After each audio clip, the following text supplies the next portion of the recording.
ഈ മാരുതി ഓമിനി അതുപോലെയുള്ള സാധനങ്ങളൊക്കെ ആംബുലൻസ് ആയിട്ട് ഉപയോഗിക്കുന്നതിനെതിരെ ക്രിമിനൽ കേസ് എടുക്കണം.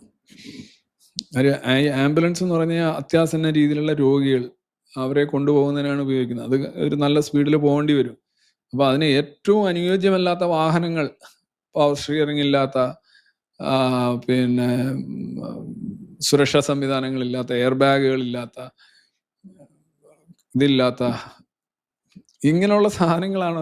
ലോകത്തെമ്പാടും നോക്കുകയാണെങ്കിൽ ആംബുലൻസ് ആയിട്ട് ഉപയോഗിക്കുന്ന വണ്ടികൾ നല്ല ദൂരത്തിൽ നല്ല വേഗതയിലൊക്കെ പോകാൻ ശേഷിയുള്ളതും നല്ല സജ്ജീകരണങ്ങൾ ഇന്റേണലായിട്ടുള്ളതും നല്ല ഡ്യൂറബിൾ ആയിട്ടുള്ള വണ്ടികളാണ് ആംബുലൻസ് ആയിട്ട് ഉപയോഗിക്കുന്നത്. ഇവിടെ ഒരാൾ മനുഷ്യൻ പോലും ഉപയോഗിക്കാത്ത വണ്ടികളാണ് ആംബുലൻസ് ആയിട്ട് ഉപയോഗിക്കുന്നത്. എനിക്കിത് ഇതൊരു മനസ്സിലായിട്ടില്ല എൻ്റെ ലോജിക്ക്.